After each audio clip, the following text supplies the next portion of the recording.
নমস্কার, জি 24 ঘন্টায় আপনাদের স্বাগত। আপনাদের সঙ্গে রয়েছে আমি সম্প্রীতি। শুরু করছি দেড়টার আমাদের বিশেষ অনুষ্ঠান আশার অ্যান্টিবায়োটিক। আশার অ্যান্টিবায়োটিক কেন, অ্যান্টিবায়োটিক কেন আশা যোগাচ্ছে?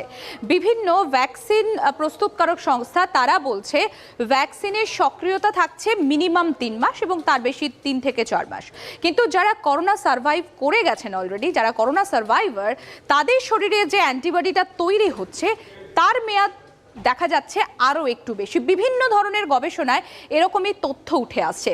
তাহলে কি আশার আলো দেখাচ্ছে অ্যান্টিবডি? আমরা এই নিয়েই আজকে আলোচনা করব। আমাদের সঙ্গে রয়েছেন বিশিষ্ট চিকিৎসক ডক্টর সুমন পোদ্দার রয়েছেন আমাদের সঙ্গে। ডক্টর পোদ্দার, আপনাকে স্বাগত জি 24 ঘন্টায়।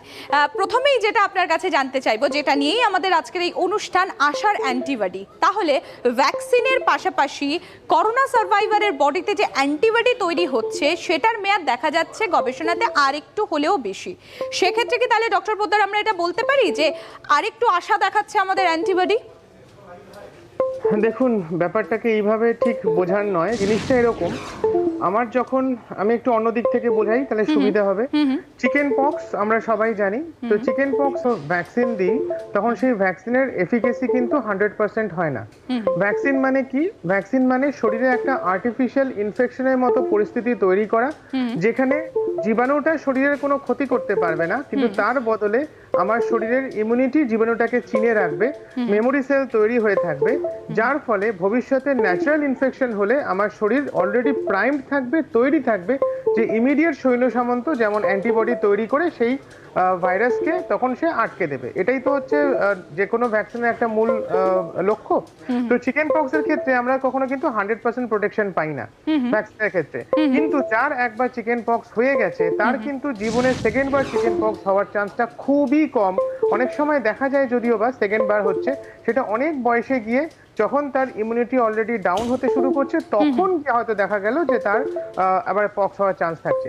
তো এই জিনিসটা থেকেই পরিষ্কার, আমরা আমরা যখনই কোনো ভ্যাকসিন তৈরি করছি, সেই ভ্যাকসিনের efficacy up to a certain extent হতে পারে, কিন্তু ন্যাচারাল ইনফেকশন যে ইমিউন বুস্টিংটা করে সেটা কখনোই কিন্তু একটা ভ্যাকসিনের সাথে সমতুল্য হওয়ার কথা নয়। সমতুল্য বা তার থেকে একটু ইনফেরিয়র হবে, সেটাই ডক্টর পোদ্দার, আপনাকে একটুখানি ইন্টারাপ্ট করবো। আমি একটা জিনিস জানতে চাইবো, এই যে আপনি চিকেন পক্সের একটা উদাহরণ দিলেন, কোভিডের ক্ষেত্রে যারা সার্ভাইভার অলরেডি, তাদের বডিতে যে অ্যান্টিবডিটা তৈরি হচ্ছে এবং তার মেয়াদ বা সক্রিয়তা বেশ কিছু মাস থেকে যাচ্ছে, কোনো কোনো জায়গায় দেখা যাচ্ছে 3 মাস, কোনো কোনো জায়গায় দেখা যাচ্ছে 4 মাস। সেক্ষেত্রে বয়সের হেরফেরেও কি এই অ্যান্টিবডির সক্রিয়তাটা কি হেরফের হতে পারে, বা ইমিউনিটি সিস্টেম যতটা অ্যাক্টিভ থাকবে তার উপরে কি বেস করে অ্যান্টিবডির অ্যাক্টিভিটিটা মানে সক্রিয়তাটা থাকতে পারবে? হ্যাঁ, কিছুটা তো বয়স রিলেটেড কিছুটা এফেক্ট করে। একদম যারা ওল্ড এজ, তাদের হচ্ছে ওয়েনিং অফ ইমিউনিটি হচ্ছে, মানে অলরেডি তার ইমিউনিটি ধীরে ধীরে ঝরে যাচ্ছে, কমে যাচ্ছে। তাদের ক্ষেত্রে যতটা রোবাস্ট রেসপন্স পাওয়া যাবে, মানে একজন ইয়াং এজে যতটা রোবাস্ট রেসপন্স পাওয়া যাবে, এই বয়সের যারা প্রৌঢ় বা বৃদ্ধ, তাদের ক্ষেত্রে সেই রেসপন্সটা হয়তো বা একটু কম হতে পারে। সেটা পার্সন টু পার্সন ভ্যারি তো করতেই পারে, এবং এথনিসিটির উপরেও কিছুটা ভ্যারিয়েশন থাকে। মোর অর লেস এথনিক গ্রুপে দারুণ কিছু ভ্যারি করে না, কিন্তু বয়সের জন্য কিছুটা ডেফিনেটলি ভ্যারি করতে পারে। ডক্টর পোদ্দার, সেক্ষেত্রে জানতে চাইবো, করোনা যারা অলরেডি সার্ভাইভ করে গিয়েছেন তাদের মধ্যে আমরা এরকমও উদাহরণস্বরূপ দেখেছি যারা 60 বা 70 অথচ কোমরবিড, তাদের মধ্যে অনেকে কিন্তু করোনা সার্ভাইভ করে গেছেন চিকিৎসকদের আপ্রাণ প্রচেষ্টায়, স্বাস্থ্যকর্মীদের আপ্রাণ প্রচেষ্টায়। সেক্ষেত্রে তাদের ক্ষেত্রে অ্যান্টিবডিটা কিরকম ভাবে কাজ করবে যদি একটু জানান। দেখুন, করোনা এমন একটি ভাইরাস যে কার শরীরে কিভাবে সেই ভাইরাসের রিয়াকশনটা হবে সেটা আগে থেকে কেউ প্রেডিক্ট করতে পারে না। সেটা মানে ইররেসপেক্টিভ অফ এজ, কোমরবিডিটি থাকলে ডেফিনেটলি ঝামেলাটা বেশি, কিন্তু ইয়াং এজেও আমরা কিন্তু দেখছি যে কোভিডের জন্য ইমিউনিটি সেভাবে কাজ করতেই পারলো না, মরে গেল। আবার অনেক বয়সে কোনো সিমটমসই হলো না, অ্যাসিমটমেটিক থাকা অবস্থাতেই জাস্ট ইনসিডেন্টালি ডায়াগনোসিস হলো, হয়তো কন্ট্যাক্ট ট্রেসিং করতে গিয়ে সেখানে তার কোনো প্রবলেমই হলো না, সে কিন্তু ভালোভাবেই জিনিসটা উতরে গেল। তো তার ইমিউনিটি কিভাবে কাজ করবে ইররেসপেক্টিভ অফ এজ, সেটা কিন্তু করোনার ক্ষেত্রে প্রেডিকশন করাটা খুব মুশকিল। আমি এভাবে আরেকটা উদাহরণ দিই। আপনি তো বললেন যে করোনা সার্ভাইভার তার অ্যান্টিবডি থাকবে, সেটাই এক্সপেক্টেড, কিন্তু ভেরি রিসেন্টলি এরকম মানে আমারই একজন খুব ক্লোজ সিনিয়র ডাক্তার, তার সে কোভিড ওয়ারিয়ার, তার যখন আরটিপিসিআর পজিটিভ হয়, টুয়াইস টেস্টেড পজিটিভ হয়, এবং 14 দিন বাদে সে আবার যখন কাজে জয়েন করবে তার আগে যদিও প্রয়োজন নেই, সে অ্যাসিমটোমেটিক মাইল্ড সিমটোমেটিক ছিল, তা সত্ত্বেও তার যেহেতু কাজে জয়েন করবে সে আবার টেস্ট করে। সেই সিনিয়র দিদি তার কিন্তু আরটিপিসিআরটি নেগেটিভ হলো, সে তখন কাজে যোগ দিল। এবার তার 2 সপ্তাহ বাদে মোটামুটি তার মানে কোভিড হয়েছে এবং সে 1 মাস বাদে তখন তার হঠাৎ মনে হলো দেখি তো আমার অ্যান্টিবডি লেভেলটার কি অবস্থা। আচ্ছা, তার কিন্তু দেখা গেল অ্যান্টিবডি নেগেটিভ। তার আচ্ছা। মানে কোভিড হলো অথচ তার অ্যান্টিবডি ডেভেলপ করলো না, যদিও এই সংখ্যাটা খুবই রেয়ার, খুবই রেয়ার। কারণ কেউ আমরা টেস্ট করে দেখি না যে তারপরে সত্যি তার কতটা অ্যান্টিবডি ডেভেলপ করছে বা করছে না, একদম। কিন্তু এটা খুবই রেয়ার। কিন্তু এরকমও কিন্তু 1-2 জন হলেও কিন্তু পাওয়া যাচ্ছে।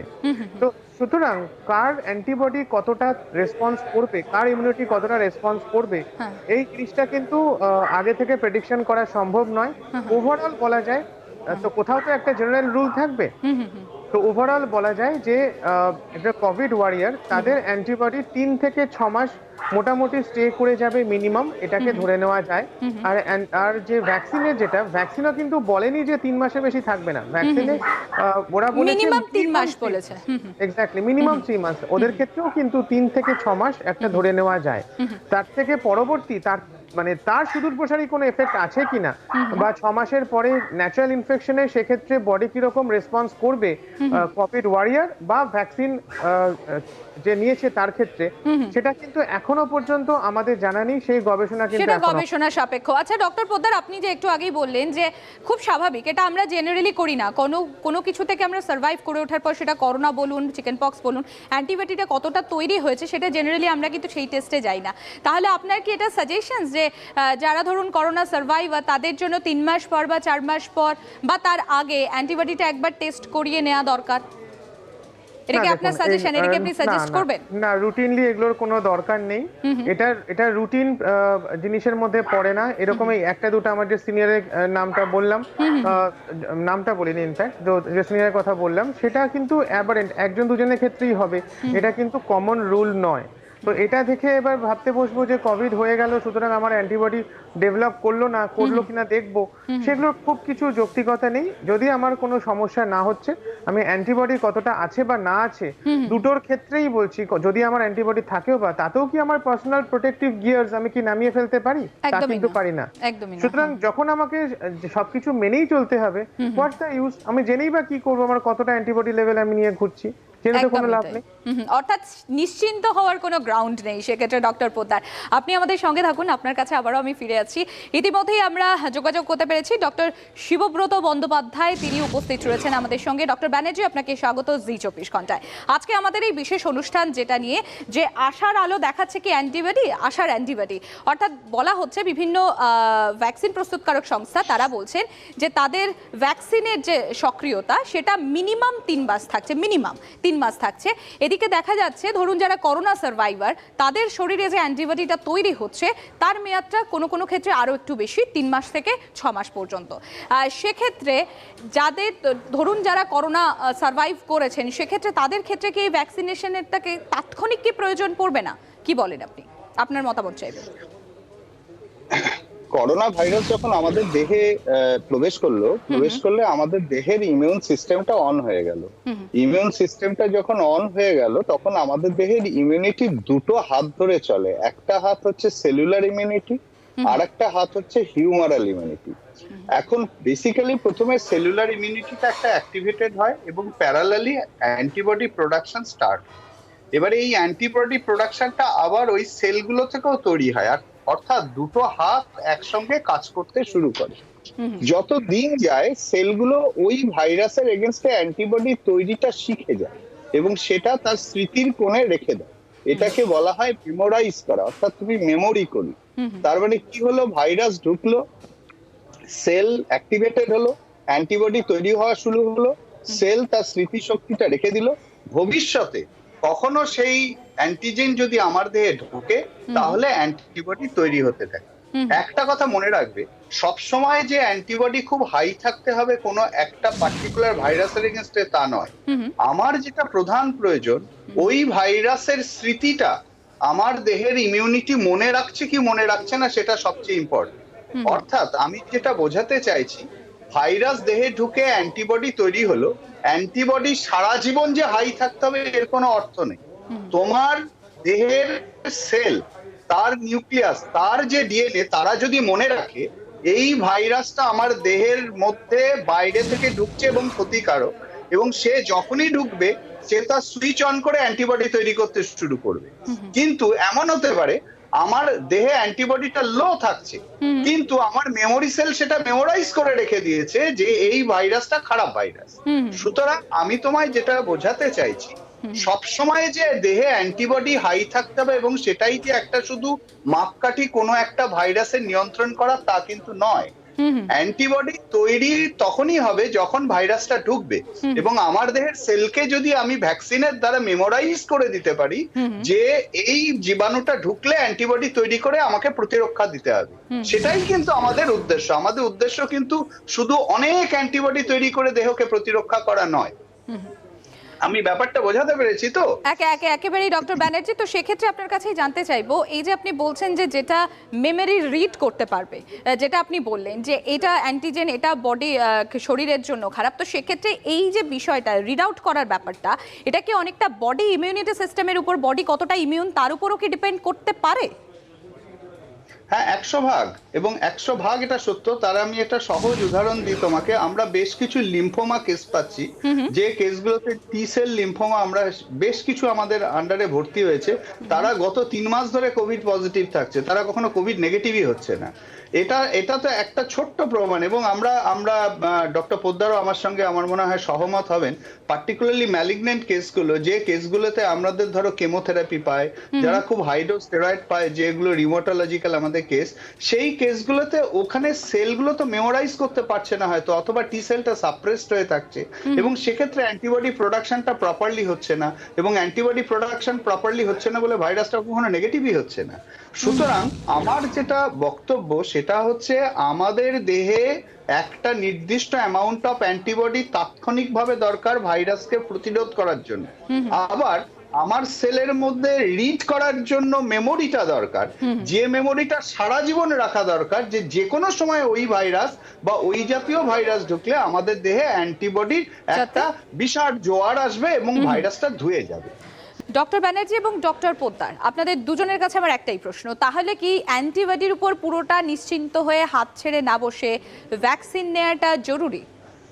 প্রথমেই ডক্টর পোদ্দারের কাছে যাবো। দেখুন, অ্যান্টিবডি যেটা শিবব্রতদা পরিষ্কার বোঝালেন, যেটা যে মেমোরি সেল থাকলে এটসেট্রা, এই সমস্তগুলো আমাদের তো প্রায়োরিটাইজ করতে হবে। তো যখন যাদের ইমিডিয়েট, যারা কোভিড ওয়ারিয়ার, তাদেরকে যদি মিনিমাম অ্যান্টিবডি লেভেলটা দেখে তারপরে যদি ভ্যাকসিনেশন করা হয়, তাহলে সেটা একটু বেটার। কারণ আমার এমনও হতে পারে আমি যখন ভ্যাকসিনটা দিচ্ছি, আমার যে এক্সিস্টিং যে অ্যান্টিবডিটা রয়েছে সেই অ্যান্টিবডি সেই ভ্যাকসিনটাকে অকেজো করে দিল, বা আমার যে ভ্যাকসিনটা আমার ঢুকলো সেটা আমার যে মেমোরি সেল সেটাকে আরো ট্রিগার করে দিয়ে রোবাস্ট একটা অ্যান্টিবডি রেসপন্স প্রডিউস করলো। কিন্তু যখন আমি প্রায়োরিটাইজ করতে যাব, তখন যাদের অ্যান্টিবডি নেই তাদেরকে দেওয়াটা আগে জরুরি, সেটা অবশ্যই। ডক্টর পোদ্দার, সেক্ষেত্রে তাহলে ভ্যাকসিনেশনের আগে কি তাহলে অ্যান্টিবডি টেস্ট জরুরি? আপনি বলছেন সেটাই করতে পারলে ভালো, কিন্তু সেটা হয়তো বা অপারেশনাল দিক থেকে করা সম্ভব হবে না। তো কিন্তু যাদের হিস্ট্রি আছে, যে অলরেডি কোভিড হয়ে গেছে, তাদের অ্যাটলিস্ট মিনিমাম দেখে নিয়ে দিতে পারলে ভালো। কিন্তু আলটিমেটলি আমার মনে হয় যে ইররেসপেক্টিভ অফ কোভিড স্ট্যাটাস ভ্যাকসিনটা দেওয়াটা উচিত। আমি ডক্টর ব্যানার্জির কাছে চলে আসবো একই প্রশ্নে। ডক্টর ব্যানার্জি, আপনার কি মতামত এই বিষয়ে? না, আমি তো ডক্টর পোদ্দারের সঙ্গে একদম সহমত। দেখো, ভ্যাকসিন তো আমাদের এমনি এখন গুনে গুনে খরচা করতে হবে। সুতরাং প্রথমে আমায় দেখতে হবে যারা একেবারেই যার প্রতিরোধ ক্ষমতা গড়ে ওঠেনি, তাকে আমাকে রক্ষা করতে হবে। তো স্বাস্থ্যকর্মী ফ্রন্ট লাইন, তো স্বাস্থ্যকর্মীর মধ্যে যাদের কোভিড হয়ে গেছে তাদেরকে সেটা কিন্তু বিশদ আলোচনার বিষয়, ঠিক আছে। এবং অ্যান্টিবডি হাই থাকলে তাকে কেন দেবো আমি এখন? আমি তো ভ্যাকসিন দিয়ে অ্যান্টিবডি হাই করতে চাইছি, তাই না? আমি তাকে মেমোরাইজ করতে চাইছি তার সেলগুলোকে। সুতরাং যদি আমরা অ্যান্টিবডি টেস্ট করতে পারি, কিন্তু তার একটা অপারেশনাল ইস্যু আছে। এত ডাক্তার, এত স্বাস্থ্যকর্মী, এত নার্সের অ্যান্টিবডি টেস্ট করে দেওয়াটাও তো একটা খুবই সমস্যাদায়ক বিষয়। তো নিশ্চয়ই একটা ফরম্যাট তৈরি হবে, একটা তো সফটওয়্যার তৈরি হবে, দেখে নেওয়া হবে। কিন্তু এটা ঘটনা যে অ্যান্টিবডি একটা আমাদের করোনা ভাইরাস দেহে ঢুকলে তৈরি হয়। আপাতত আমরা দেখতে পাচ্ছি সেটা মাস 3 থাকে, এবং অ্যান্টিবডিটা যদি মাস 3 থাকে তাহলে আমরা ভাইরাসের এগেইনস্টে সুরক্ষিত থাকছি। কিন্তু অ্যান্টিবডিটা যদি নেমে যায়, এর অর্থ এই নয় আমরা এক্ষুনি হাত পা ছড়িয়ে কাঁদতে বসবো আমাদের মেমোরি সেলে অবশ্যই সেটা মেমোরাইজ থাকে এবং এরকম অনেক ভাইরাসের দ্বারাই থাকে। এবং ভবিষ্যৎ অভিজ্ঞতা আমাদের বলবে যে অ্যান্টিবডি এবং মেমোরি সেলের যে মেমোরি, এটার দ্বারা আমরা কতটা সুরক্ষিত থাকছি এবং তার উপরে নির্ভর করবে ভ্যাকসিনের সাকসেসটা। একেবারে ডক্টর ব্যানার্জি এবং ডক্টর পোদ্দার, আপনাদের দুজনকেই অনেক ধন্যবাদ। আমাদের এই বিশেষ অনুষ্ঠান আশার অ্যান্টিবডি এখানেই শেষ করছি। দেখতে থাকুন জি 24 ঘন্টা।